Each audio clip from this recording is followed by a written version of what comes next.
It's all quiet in the underground bunker. Doors closed, locks bolted.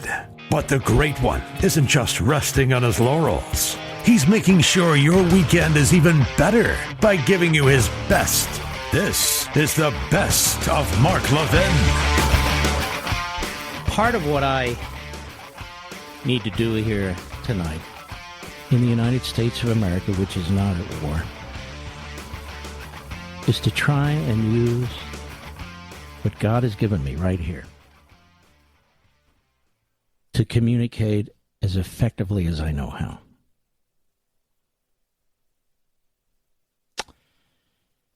And so let me give it a try. These people in Ukraine were minding their own business. They were living their own lives. Families just like yours. Going to work or running a small business just like you. Living modestly. Having small homes or apartments. Raising their children, loving their children like nothing else on earth.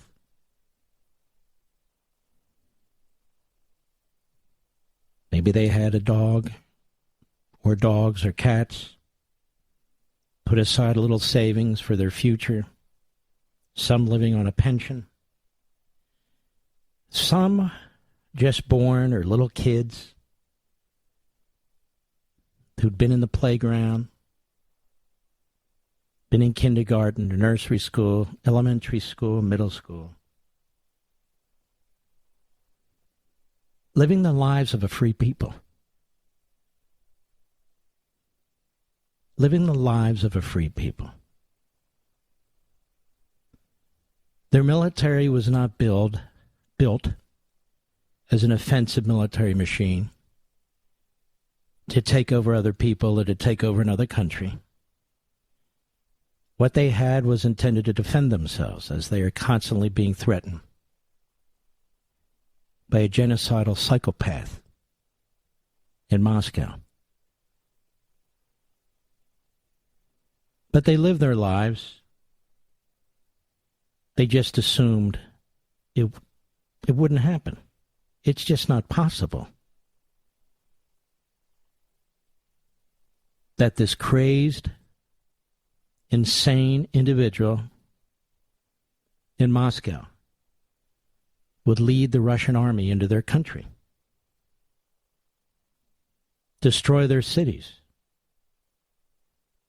murder their people. It just was unfathomable. Then they figured, even if that were to happen, the world wouldn't watch and let it happen, would it? The world wouldn't watch and let it happen. After all, they had listened to Joe Biden, they had listened to the President of France, the Chancellor in Germany, and all the others, telling them about diplomacy. And that if Russia did invade, Russia would be treated with economic sanctions that no country could survive.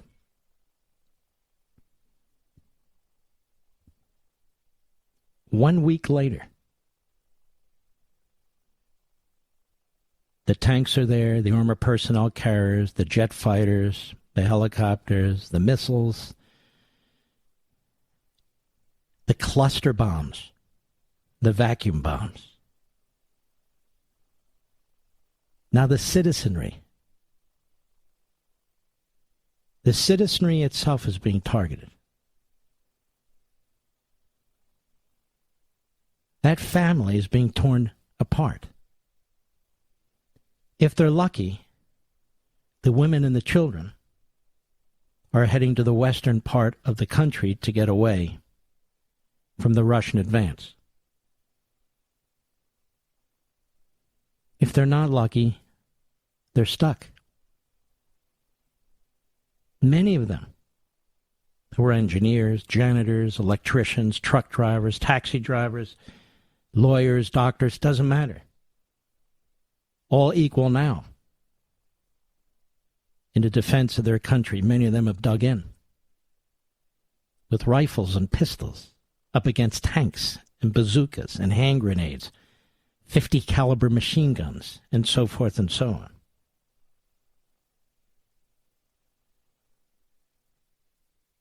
But they want to defend their country. They want back what was taken from them. They can't live with themselves. They can't live with themselves if they flee. Despite the reports of rape and torture, summary execution and murder, they dig in. Their president, Zelensky, is a leader that we've seen few times in history. Few times. He doesn't run. He doesn't cower.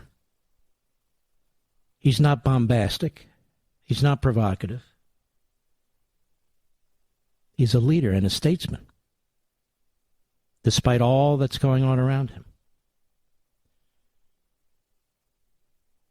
And the enemy, the genocidal maniac who runs Russia, is doing everything he can to assassinate him. And yet, so far, he has failed. He has failed where in the past he has never failed, having assassinated journalists, political opponents, businessmen, anybody who gets in his way.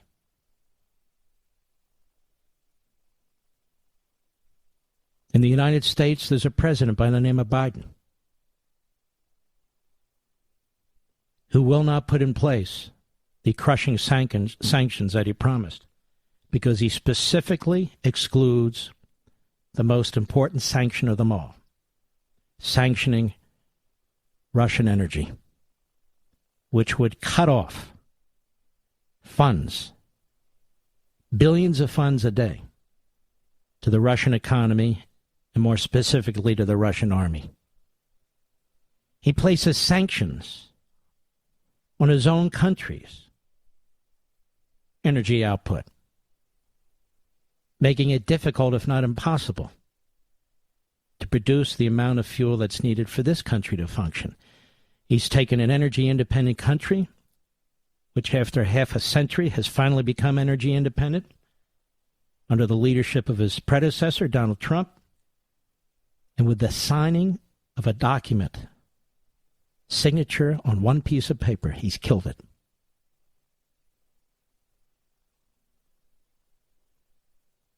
He refuses to take the steps that need to be taken to get the Ukrainians the equipment that they need.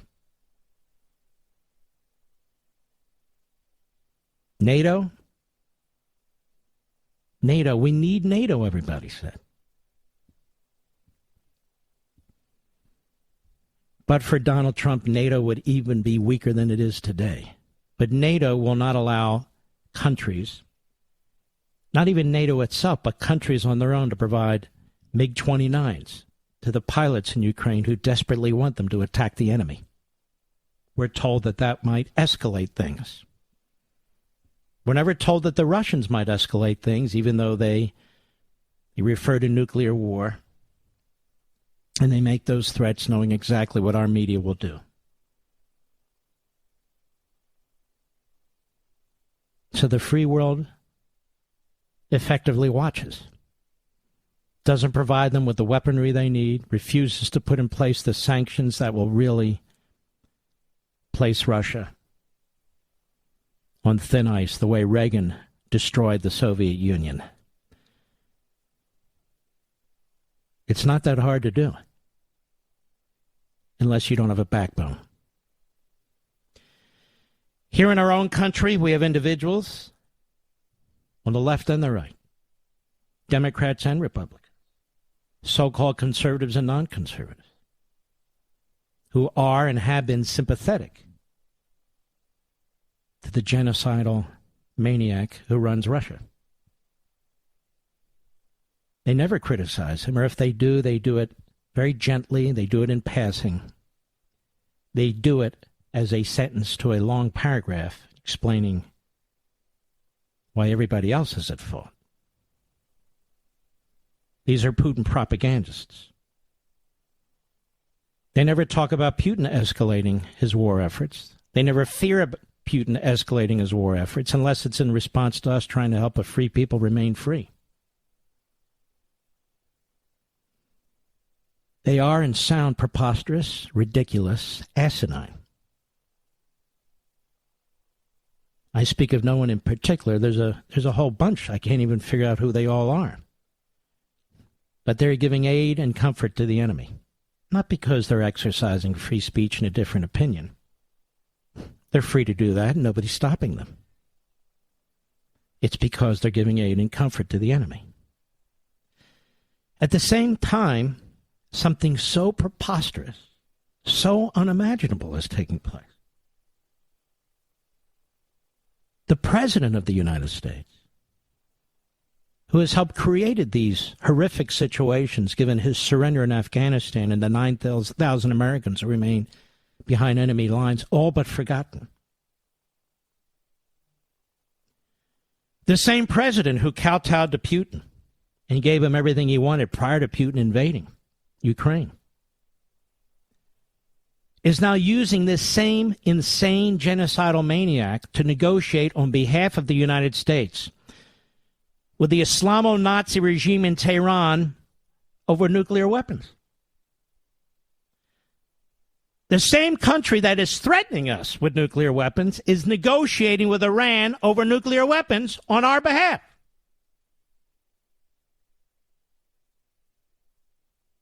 And Biden and his administration will not share the information with Congress. So the Kremlin knows more about our position than Mitch McConnell knows.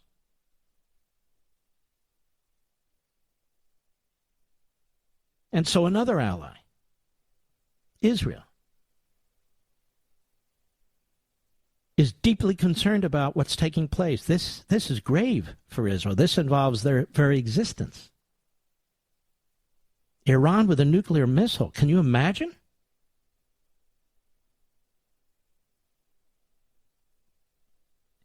And the individual in charge for the United States is a well-known appeaser and capitulator.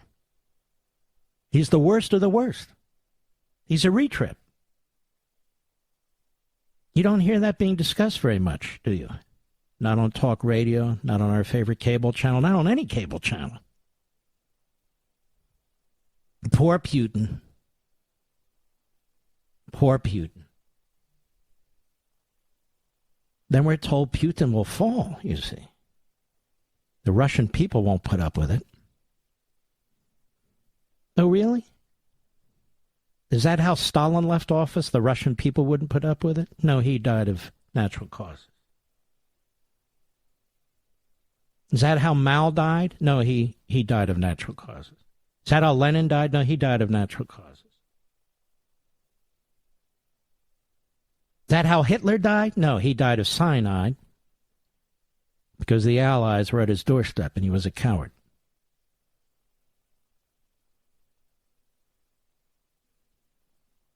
These people in Ukraine deserve our support.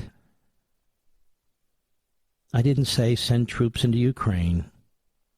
I didn't say have a no-fly zone. Two little things. Give them the weapons they need. And give us the oil we want. And sanction Russia's oil, not ours. Or these people who love freedom are going to continue to be slaughtered in a horrific bloodbath, continue to be tortured, continue to be raped. Having gone 7 days, 9 days ago, from a peaceful country to hell on earth. And the devastation you see on these cities remind me of the black and white films we saw when the Nazi tanks moved into one country or another.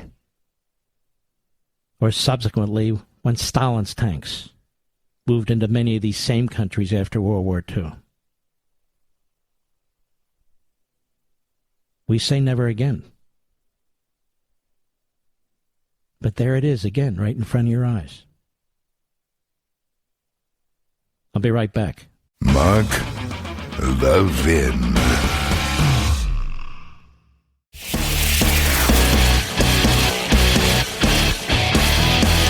Making your weekend even better. This is the best of Mark Levin.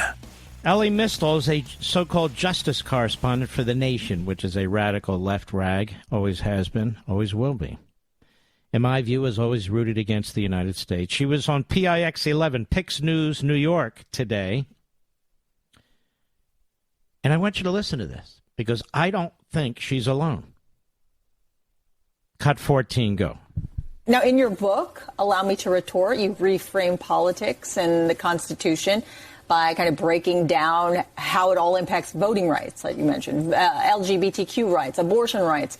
The list, as you know, goes on and on. So are you arguing that the Constitution needs to be scrapped altogether? Sure, but I don't think that's going to happen. Like, if we could throw that out and start over with a new document that was more inclusive of everybody, that was written by everybody, at no point have black people, brown people, or women had a say in actually writing the Constitution or the amendments to that Constitution. If we could throw that out and have a delegation of all Americans to write a new one, I would be all for that. Okay. That's what they did in South Africa. You know, when they got rid of apartheid, they didn't tack some amendments onto their apartheid constitution. They threw their apartheid constitution out and they started over. Yeah. I don't think that's going to happen here. And so instead of that, what I'm really advocating for is that we interpret our Constitution so that we extend justice and fairness and equality to all, as opposed to whatever the heck we do now. Mr. Producer, make sure you mark this audio for the future. This is exactly what I've been saying my entire life. That these people on the left want to destroy our republic. They want to destroy our Constitution. Now, they can give whatever reason they want. Doesn't really matter to me. The fact is that's what they're about. Obviously, Ellie or Eli is a male. But then again, we don't focus on genitalia. But this is a serious matter. Sure, we should throw it up because we need to be more inclusive. You look at the Bill of Rights, pretty inclusive. You look at the Constitution, it's totally inclusive. It even abolishes the importation of slaves at a given year and date. It even punishes the South for not treating slaves as people when it comes to the apportionment of seats. It provides for 2 amendment processes where everyone can participate. We even have the 13th, 14th, and 15th Amendments adopted by the states, which outlaws slavery and confers citizenship on former slaves. So much good has come out of this Constitution. So much good. Should the Constitution change every 10 or 20 or 50 years when the demographics change, Mr. Producer? How many people should show up at this convention based on race and all the rest of it? How many? The amazing thing is, those of us who support Convention of States, we don't talk about throwing out the Constitution. We talk about a Convention of States, as Article 5 talks about. That's required by 34 state legislatures, and 38 state legislatures have to adopt the amendments that are proposed. But they don't believe in that. And so he's saying our fallback position is what? To reinterpret the Constitution, right? So that's why Sacco and Vanzetti on conservative radio and others need to start paying attention to the people who hate this country. This is why we cannot give up any battle, let alone every battle, whether you think it's hopeless or not. These are teaching moments. These are moments to get good at battling the left. They don't give up on anything. There was no doubt Kavanaugh would be a Supreme Court justice, but they didn't care. And we're not even saying create smears and lies about this nominee Jackson. We're saying just expose her record, which is enormously radical. Incredibly radical. So you fight it. Because she, honest to God, she doesn't believe in the Constitution either. Not as written. She's not an originalist. She's not a constitutionalist. She's a Joe Biden hack, and Joe Biden is neither a originalist or constitutionalist either. But I've been trying to explain time and again, the Democrat Party and their surrogates and these radicals on the left, they do not support the Constitution. They want to pack the court. They want to destroy separation of powers. They want centralized power. They want to advance their agenda by hook or by crook. They do not appreciate the liberty that we have in this country. They do not appreciate this country. Period. And this is who they are. This is who they are. No question about it. Now, I want to point out another thing. We have this committee now, this January 6th committee, operating in secret, subpoenaing people, conducting depositions in secret, making public that which it chooses to cherry pick and leak. New York Times headline, January 6th committee lays out potential criminal charges against Trump. Now, I want you to think about this. Doesn't this sound like Putin? CNN, Trump and right-wing lawyer were part of criminal conspiracy to overturn 2020 election. New York Times isn't done. Panel suggests Trump knew he lost the election, eyeing criminal case. NBC News, January 6 panel argues Trump was involved in criminal conspiracy to overturn election. Politico, January 6 committee says Trump violated multiple laws in effort to overturn election. ABC News, January 6 committee, evidence Trump engaged in criminal conspiracy, may have broken laws. Newsweek, Donald Trump could face criminal charges after explosive John Eastman emails revealed. Washington Post, analysis, understanding the criminal allegations the January 6 committee is constructing against Trump. CNBC, U.S. Capitol riot panel says Trump may have engaged in a criminal conspiracy. Axios, January 6 panel alleges Trump may have engaged in criminal conspiracy, quote unquote, to overturn the election. Now, ladies and gentlemen, this is Nancy Eva Pelosi. Stretch is a hateful, vile, evil fascist. And I hope that appears everywhere on the internet. It's not the first time I've called her a fascist. Certainly won't be the last time. And she has her fascistic committee appointed of sycophants. And these sycophants are doing her dirty work. And Liz Cheney, who has always hated Trump, and Adam Kinzinger has always hated Trump. This is the kind of a panel Joseph Stalin would be proud of. There's nobody who's objective or independent. These are political hacks trying to take out a pound of flesh on the prior president, who's now a private citizen. And for them to make allegations of criminality without the criminal processes in place, I think even legal analysts like Andy McCarthy over there, my buddy, at National Review would find this rather appalling, and he's no Trump fan. Jonathan Turley, for sure. Jonathan Turley, a Democrat, thought of as a liberal. I think he's more of a civil libertarian. I'm sure he would find this appalling, too. So would Alan Dershowitz. I certainly do.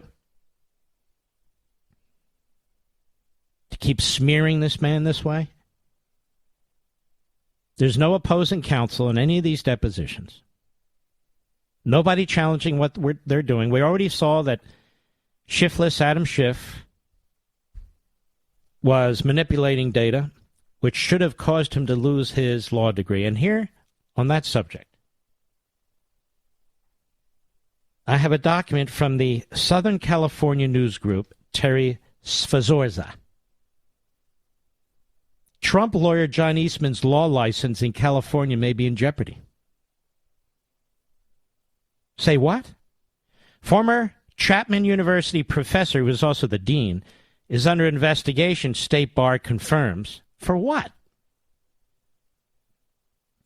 Former Chapman University Law School Dean John Eastman, who urged Vice President Mike Pence to not count electoral votes from states Joe Biden narrowly won so that Donald Trump might remain president. That is really an incredible run-on sentence that is so grotesque. Has been under investigation since September by the State Bar of California.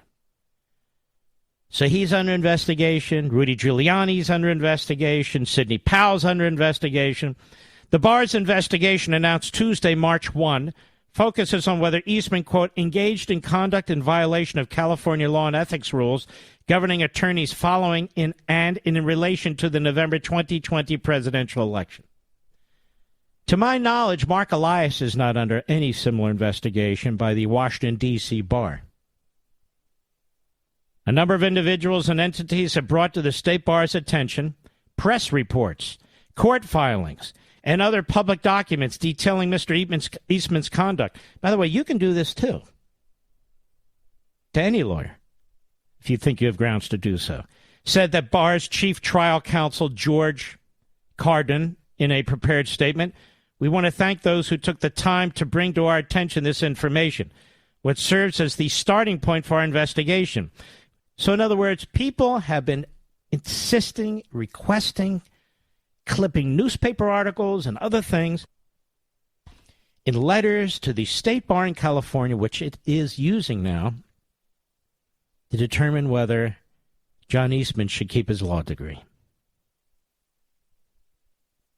Eastman did not return a request for comment, but attorney Randall Miller said, this is an emailed statement. Dr. Eastman, a nationally recognized constitutional attorney and scholar, and he is, represented former President Trump in several election challenges. As was his duty as an attorney, Eastman zealously represented his client, comprehensively exploring legal and constitutional means to advance his client's interests. Subsequent to that representation, he also sought to protect his client's privileged communications at every peril to himself, as his ethical obligation under the California Rules of Professional Conduct and California Business and Professional Code require. Dr. Eastman expects the bar's investigation into these matters will fully exonerate him from any charges. Don't be so fast there. We know how these independent and objective judges and ethics investigations go, don't we, ladies and gentlemen? Eastman's fundraising site also asserts he's been subpoenaed by the hyper-partisan January 6th committee in the House of Representatives, quote-unquote, which is targeting anyone involved in election integrity. Oh, yes. That's true. Who did I see they just subpoenaed today, Mr. Producer? I don't have it in front of me. Let's look it up real fast. Oh, yeah. Kimberly Guilfoyle. Kimberly Guilfoyle. Is there anybody in Trump's circle or related to Trump's circle or engaged to Trump's circle or who had breakfast, lunch, or dinner with anyone in Trump's circle who hasn't been subpoenaed? I believe they even went after Sean Hannity there for a period of time, didn't they, Mr. Producer? Except they realized they might have a First Amendment problem. Might have a First Amendment problem. And then they selectively leaked some of his texts, which is unconstitutional. But hey, this House under Pelosi, this committee is disgusting. They are disgusting.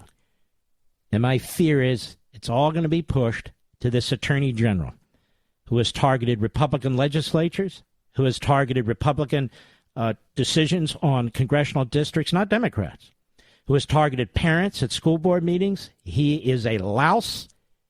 His whole Department of Justice is filled with comrades. It is appalling. And this is what's taking place in our country, the war within. It's a two-front war. The war against the axis of evil, where so far we're not really involved. And, of course, the war against our system of government and our freedoms. So lawyers are not supposed to zealously represent their clients? And the Constitution is unambiguous about what a president of the Senate, or in this case the vice president of the United States, is supposed to do? when he has information, or there's certainly public information about problems or issues related to electors. And that's the basis for yanking law licenses, and that's the basis for criminal charges. These are sick bastards. These are the Stalinist Vladimir Putin wing of the Democrat and the Republican parties. These are the American Marxists and the American fascists. I'll be right back. Mark Levin.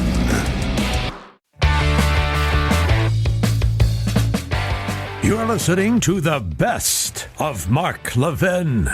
If your military is using cluster bombs and vacuum bombs against the citizens of another country, which have almost 100% possibility of slaughtering people randomly, if you're shooting missiles into hospitals and schools, you're shooting missiles into apartment buildings, you're dropping bombs on these cities morning, noon, and night, they're not threatening your country. They're not firing a thing into your country.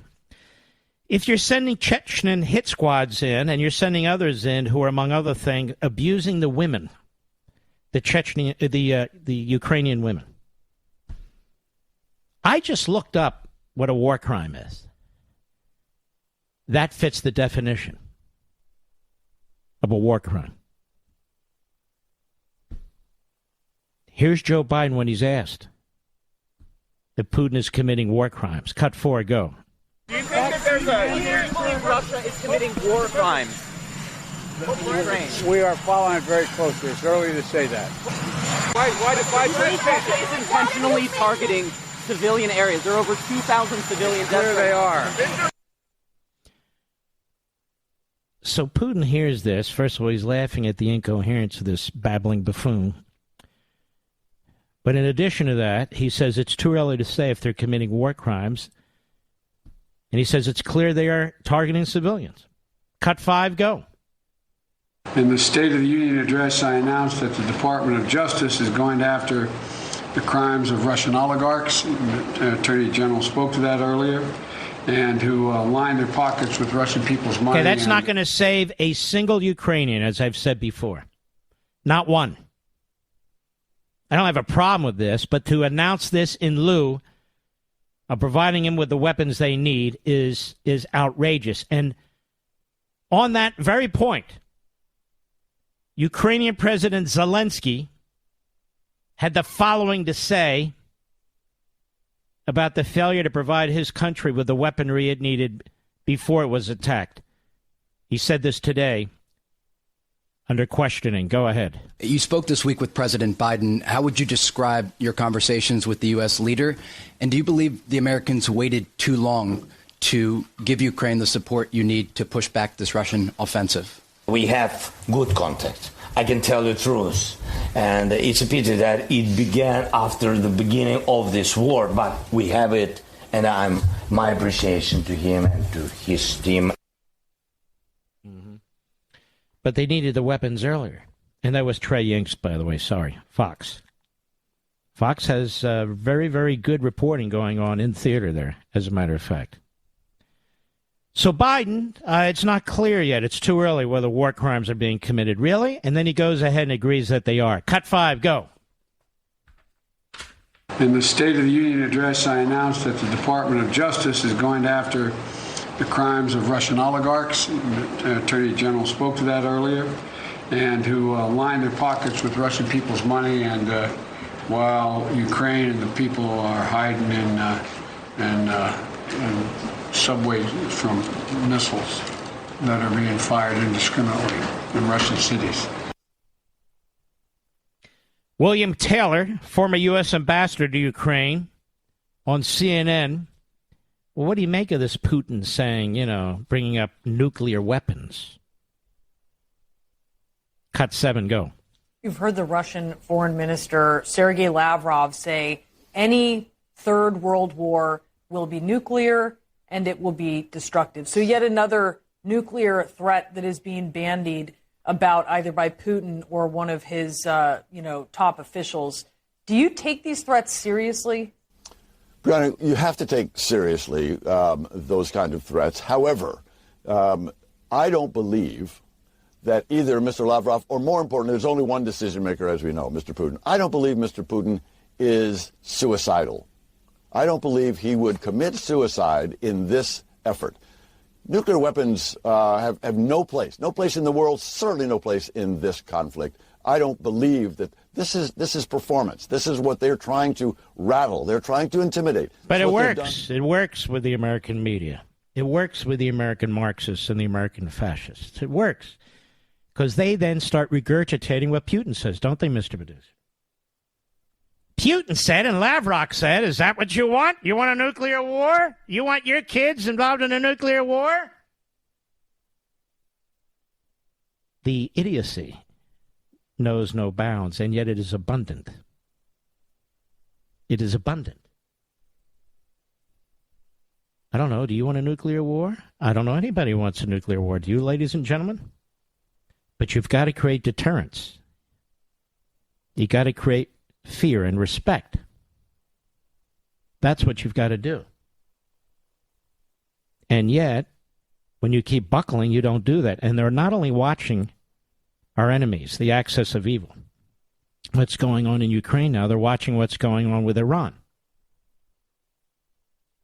That the Biden administration is going to pay tens of billions of dollars to the corrupt Islamo-Nazi regime in Iran so it can complete its ICBM with nuclear warheads project. In which case, all bets are off. How do we put that Islamo-Nazi back in the bottle? How do we do that? You can't.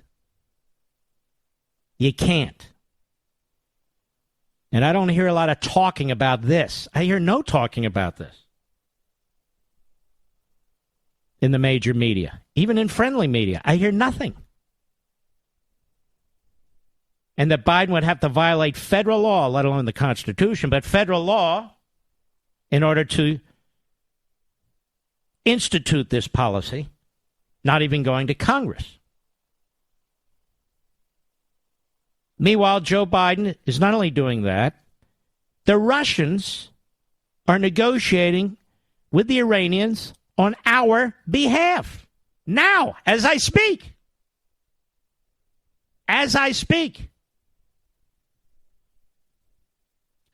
If you wanted to destroy America, you'd install somebody like Joe Biden. You would install the people who are advising him. You would install Nancy Pelosi as the speaker. You would install Chuck Schumer as the Senate Democrat leader. You would install Liz Cheney as a mouthpiece on a committee that has as its purpose to sabotage her own party. You would install the Pravda media that is the American media. If you wanted to destroy America, this is exactly how you do it. Isn't it? Yes, this is how you would do it. We now have dependence on foreign oil, including oil from Russia. The insanity is just unbelievable. It's so nuts that even Nancy Pelosi agrees with me. Cut 8, go. Speaker, there's been a push by some Democrats to ban the import of Russian oil, and I believe that Senators Manchin and Murkowski are going to put forth a bill on that today. Where do you stand? I'm all for that. Ban it. Ban the oil. Ban the oil come from Russia. Yep. Wow. She's half right, of course, but she doesn't support drilling our own oil. She supports sanctioning our own oil. Do you know if Vladimir Putin could, he would have put in place the same sanctions Biden did on our oil companies? Go ahead, steal that one, backbenchers. But it's true. So Jen Psaki, a true know-nothing, an idiot, the spokes idiot for the idiot, has a back and forth with an excellent reporter, Jackie Heinrich. Have you noticed, Mr. Producer, how I praise so many of my colleagues, and that doesn't get a single write-up? Have you noticed that? Colleagues in cable, colleagues in radio, colleagues in publishing. I should mention colleagues at our digital TV network, Blaze TV and Levin TV, Fantastic people. But Johnny Dollar doesn't print that. Mediaite doesn't print that. Media Matters doesn't print that. Oh, my goodness. Jem Psaki. Just listen to what this idiot has to say. Cut 9, go. On gas, you just said that, less supply raises prices. It's not in our strategic interest to reduce the supply. Yeah. We also know, the president as recently as yesterday talked about increasing domestic manufacturing to bring down prices on inflated items like goods. So why not apply the same logic to energy and increase domestic production here? Well, there are 9,000 approved oil leases that the oil companies are not tapping into currently. So I would ask them that question. Is there nothing that the administration can do to get those? All right, whoa. Ladies and gentlemen, 9,000 approved oil leases. Let me explain something as a former deputy solicitor of the United States Department of Interior that was involved in such things. The issue isn't just approving oil leases. It can take up to 2 years to get rigs in these places. Most of them, certainly many of them, are in the middle of the wilderness. You got to get people out there. You got to get resources out there. You got to build an infrastructure, so forth and so on. So to say, what about the 9,000 leases? Now, we know that they've shut down active oil drilling. They've shut down actual oil drilling on leases that have been leased by the federal government. We know that for a fact. We have half as many oil rigs working today as we had when Donald Trump was president in his last year. That is a fact. So she says, ask the oil companies. Well, go ahead and ask them. She's being glib. She doesn't have to sweat. She's fine. But people are fighting and dying. People are losing their jobs. We're subsidizing the Russian war machine. And this is the glib answers that you get. Go ahead. Pre-pandemic levels. Do you think the oil companies don't have enough money to drill on the places that have been pre-approved? So now it's the oil companies' fault. The oil companies that want to drill, the oil companies that are the enemy of the climate change fanatics and degrowthers, they say, let's tax big meat when the meat prices go up. Now it's the oil companies that aren't producing, ladies and gentlemen. Go ahead. I would point that question to them, and we can talk about it more tomorrow when you learn more. Do you think that opening the Keystone Pipeline and having more energy-friendly policies might do that? The Keystone Pipeline has never been operational. It would take years. Yes, but Anwar was. You shut down Anwar. And it's amazing. The Keystone Pipeline has never been operational, but they had to get licenses to build it. And you took the licenses away. This is my point. Well, they got 9,000 leases, That's like saying 10 years ago you got a lease to build the Keystone Pipeline. You can't get it done in time. But what about where the rigs were actually producing? Are you going to open those? Yes or no, genius? Go ahead. Impact. I know a number of members of Congress have suggested that, but that is a proposed solution that has no relationship or would have no impact on what the problem is. We hear all agree is an issue. Ladies and gentlemen, you see, opening our spigots for oil and natural gas would have no impact at all. That's right. The fact that you see the price of gasoline going through the roof, even before the Russian fascists invaded the Ukrainian Democrats and their country, even before that. That had nothing to do with Joe Biden's policies. No, you don't understand. This woman lies through her teeth. This woman, she could work for Putin, I think. She'd be a good spokesman for Putin, don't you think, Mr. Producer? I really think she would. She lies right through her teeth. Go ahead. That those years where it would, take to bring down prices, as you're saying, we should just continue to buy Russian oil? Well, again, Jackie, I think you're familiar with a number of steps we've taken, a historic release from the Strategic Petroleum. Actually, Jackie, you've asked very good, penetrating questions. This woman is going to lie and lie and lie. I'll be right back. Mark Levin.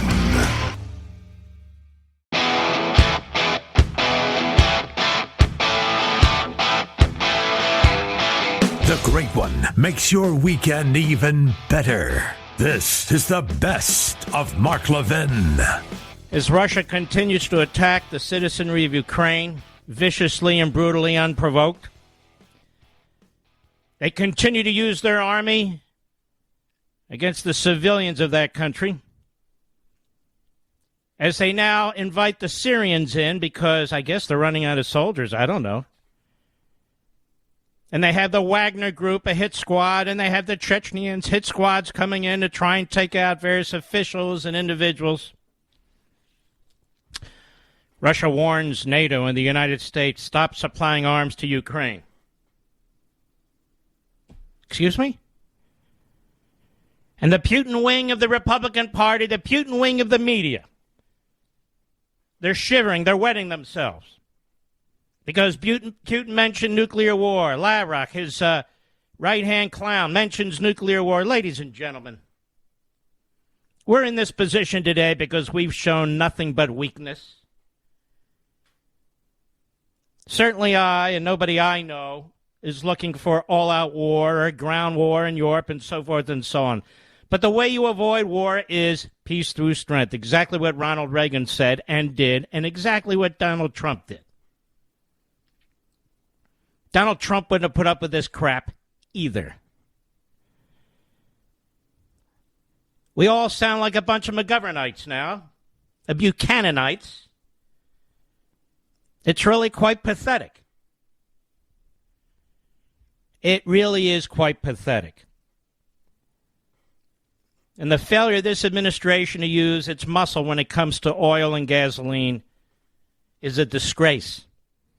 Now we hear from Blinken, not Biden, Blinken, the Secretary of the State of Confusion, that we are offering to the Poles and others a swap, that if they'll allow the Ukrainian pilots to use some of their F-16s and MiG-29s, which they know how to fight, we will help replace them. But Putin, we're told, might view that as an act of war. Ladies and gentlemen, Putin is becoming a propagandist for the Putin wing of the Republican Party, for the Democrat Party, for the media, and all the rest of them. What are we going to do if he gets through with Ukraine and then he goes into Romania or Latvia or Lithuania or Estonia or Hungary or Poland? Now you're going to have a real war on your hands. That's why Ukraine must be the red line. Ukraine is it. And the people in Ukraine want to fight, and they are fighting. The people in Ukraine are fighting. Giving the Russians a hell of a time, even though they're way outmanned in terms of weaponry. I've talked to some generals. I've talked to some majors and colonels. I've talked to combat strategists and so forth. I don't just bring in one or two ding-dongs or crackpots like some of my brothers and sisters in this business. Almost to a man, and in one case a woman, they agree. No fly zone. We can't be involved in that. We can't send ground troops, so we can do a hell of a lot more than we're doing. A hell of a lot more. As we must. Lindsey Graham. Lindsey Graham. In some ways, he's been an unmitigated disaster when it comes to judges, in my view. I've told him that myself. And in many ways, he's an interventionist. I'm not an interventionist, but he's right on this. He's correct on this. This being, if Putin could be taken out, he should be taken out. Not by us, by his own people, by the people he's attacking and trying to destroy and murder en masse. They have every right to fight back. They have every right to try and take him out. That's why he's hiding like a cornered rat. He's not in Moscow, they say. He's in some massive bunker surrounded by confidants and all the rest. I understand we are, what do they call it, Mr. Producer, on Twitter, when there's just a lot of action going on some tweet or something? I understand my monologue from last night on Life, Liberty, and is trending on Twitter. Now, I don't follow Twitter. I'm not on Twitter. I don't know precisely what trending on Twitter means because I don't give a damn. I'm a free man. You know, it feels so good not to care what Twitter does, or people on Twitter do, or Facebook. It's so liberating. You really ought to try it. You ought to try a second life. Try freedom. I get all these emails. And over on the Blaze, on the site there, our wonderful site there, it's Levin's monologue from last night is trending on Twitter. I said, trending on Twitter? Yeah. Who cares? What do I care? Then I get emails from people telling me, and I won't name their names, what's with so-and-so and such and such? I said, what are you talking about? Well, so I thought they were conservatives. I thought at least they would understand the difference between Putin and Levinsky. I said, well, apparently they don't. Apparently they don't know the difference, or apparently they don't care. Well, in any event, I do care.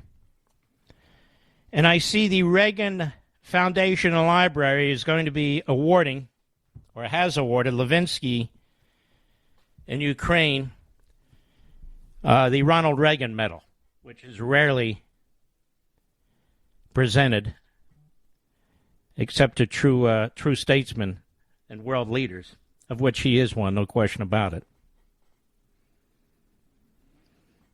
Some people are trying to walk a fine line here, too. So, you know, I don't want us to start World War III. On the other hand, I do understand if the situation's out of control, because wars don't work this way. 6 of one, half a dozen of the other. Putin is not going to fire nuclear weapons. You want to know why, Mr. Producer? He doesn't want to get obliterated. He likes power. He's the kind of guy that's constantly looking in the mirror. Remember when he rides the horse around without a shirt? When he rides his horse around without a shirt, you know what he looks like? A middle-aged guy riding his horse around without a shirt. In other words, it's not a very pretty picture. He's not suicidal. If he were suicidal, he'd already launch nukes. Why wait? Why wait? Why not send tactical nukes right now? Right into Ukraine. Or for that matter, into the NATO countries. Why not? Why doesn't he just do it now? What does he have to wait for provocation? If you're planning on using nukes and you want to go down like it's the movie Failsafe, I don't know what he's waiting for. He's waiting for it because he doesn't want to do it. That's why. It's not like he's an Islamo-Nazi in Tehran. No, those guys with nukes could be very dangerous because they believe God has told them to use the nukes to advance their faith, I suppose. But Putin doesn't have a faith, except in himself. Myriad assassinations, murder. He wants to hold on to power. Why would he want to kill himself? He doesn't. First of all, he's a coward. He's cloak and dagger. He's KGB, in my view. Secondly, a guy like him needs to understand strength. Tell me, why didn't he invade Ukraine when Donald Trump was president if he doesn't care about nukes? Because he does. Well, why didn't he? Because he feared Trump. He didn't know what he would do. He figured he's unpredictable at a minimum. That's good. Xi didn't either. Why? Because he feared Trump, too. Why did they fear Trump? Because Trump built up the military? He's quite forceful in the statements he made. He made many statements to these genocidal maniacs at personal conversations, warning them. As President Trump apparently said at some event recently, he told Putin he'll hit Moscow if they hit one of these countries or take a shot at us. Apparently that got Putin's attention. He didn't say, you know what, you're escalating. I'm shooting missiles, nuclear missiles. He didn't do that. Most of the people commenting about what's taking place are utterly ignorant of history, completely and utterly. Most of them haven't read many books, let alone one book, on the rise of Mao, the rise of Lenin, the rise of Hitler, and on and on and on. They cherry-pick their generals, they cherry-pick their guests to advance their point of view. That's all. I had one gentleman come up to me today, and he said to me, very nice guy, he said, I'm a big fan, but I have a question. I said, go ahead. Why do we believe the press today? I said, I don't believe the press today. He said, but you believe that Putin is ravaging through Ukraine? I said, sir, that's not a matter of believing our press. That's the world press. Those are cameras. There's Fox people there. There's independent reporters there. There are long lines of evacuees. You can see the cities and so forth. It's just like man landing on the moon. Putin has, in fact, invaded Ukraine. It's not a matter of believing the press. It's a matter of believing your own eyes and your own ears. Ladies and gentlemen, I am the one who wants to prevent a world war. But I see this axis of evil between Tehran, Beijing, and Moscow. And I thought James Carfano made a very important point last night on Life, Liberty, and Levin, and he said, you can't analyze Russia without realizing what's taking place in China and Iran. They're sharing each other's goals. They're backstopping each other. China needs oil, Iran provides it. Russia needs a financial system because we've cut them off. China provides it. And I can go through the whole list. You think you duck Ukraine, then it's over. It's not over. That's not how Putin thinks. And as Carfano pointed out, he served 25 years in the United States military. I know they'll attack him. Well, he worked at the Heritage Foundation with all the neocons. Stop listening to stupidity, in my humble opinion. Left, right, in between. This isn't about left, right, in between. This is about prudence. This is about experience. This is about judgment. This is about knowing what the hell you're talking about. The fact of the matter is, we leave Putin alone, or leave this situation alone, what do we have to do with it? It's going to expand. We left Putin alone. We didn't send anything into Ukraine of any significance. We didn't send in any Patriot missiles. We didn't do that stuff. Putin was left alone, so he attacked. Why? Because he was left alone. And he saw what was going on in Afghanistan. And you have a lot of people today on radio and TV and in the media who've written books who are rewriting history. They wanted to get out of Afghanistan, and they didn't care how the hell they would get out of Afghanistan. All of us say, well, he didn't do it right. Oh, okay. When Trump took out Soleimani, just remember what you saw on TV and heard on the radio and read in the newspapers. That's a provocative act. Iran's going to get angry. So we're not allowed to defend ourselves unless Lawrence, Kansas is hit. Unless Elizabeth, New Jersey is directly hit. Unless Peoria, Illinois is directly hit. Only then, you see, can we stand it. There's a lot of what we call dreck. There's a lot of crap that you're hearing.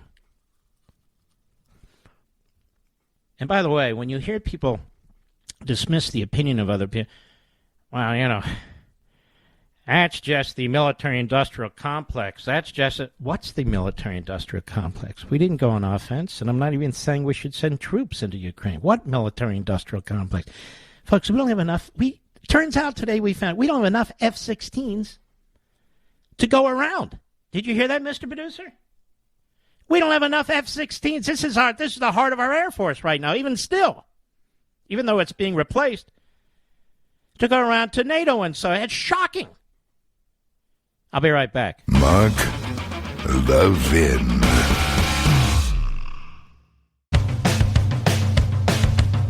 We're giving you nothing but the best of Mark Levin.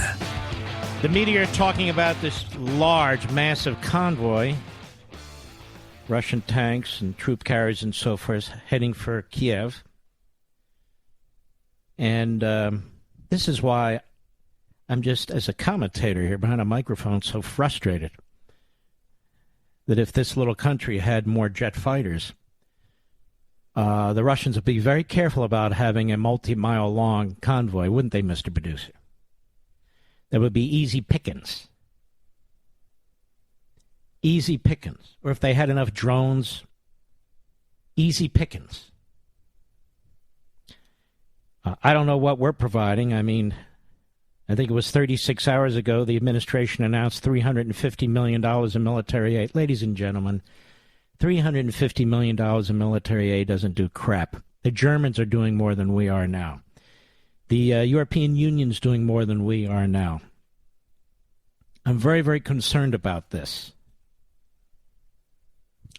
There's a piece here at AOL, I guess it is.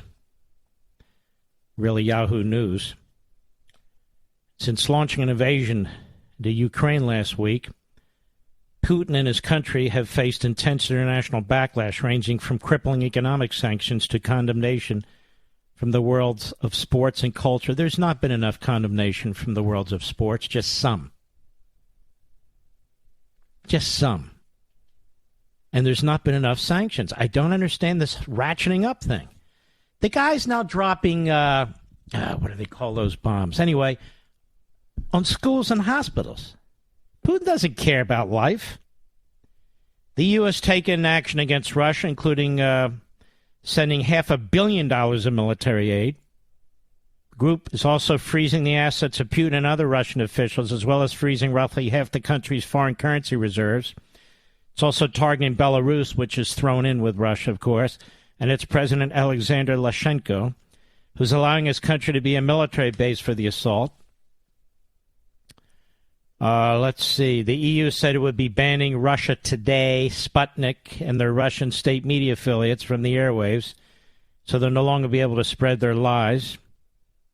German Chancellor Olaf Scholz said in a speech Sunday that Germany would be increasing its defense budget in response to the invasion, calling it a turning point in the history of our continent, and adding, "It's clear that we need to invest significantly more in the security of our country."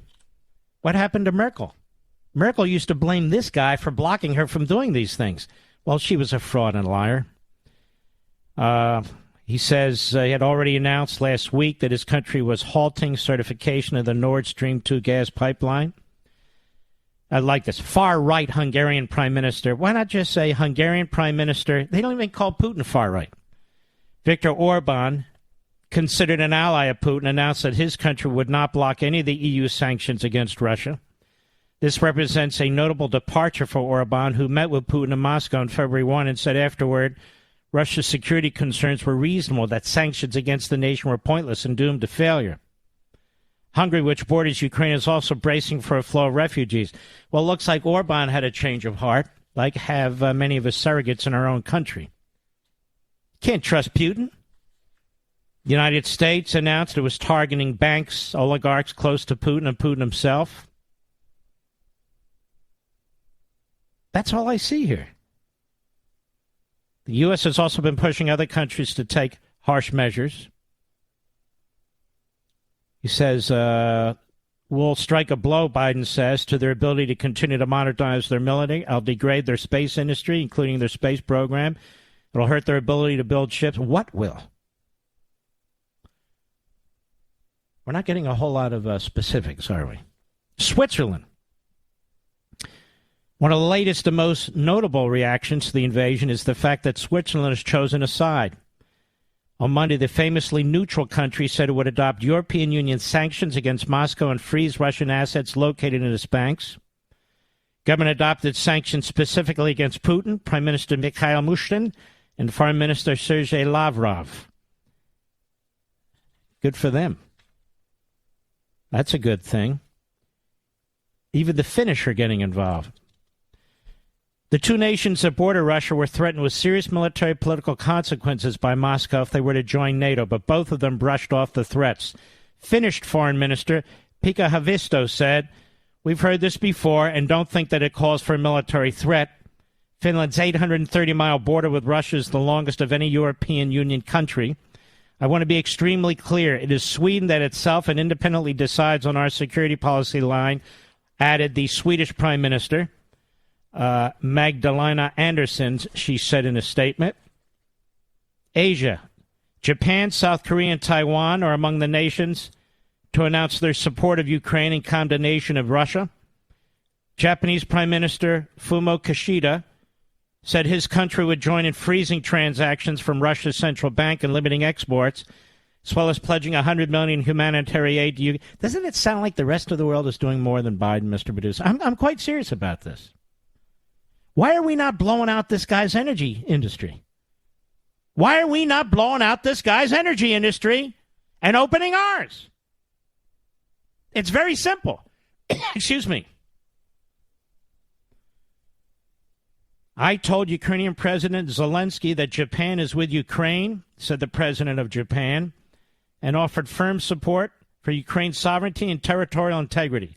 South Korea announced it would also be blocking strategic exports, potentially including electronics, semiconductors, and computers, as well as helping to limit Russia's access to SWIFT system, the financial system.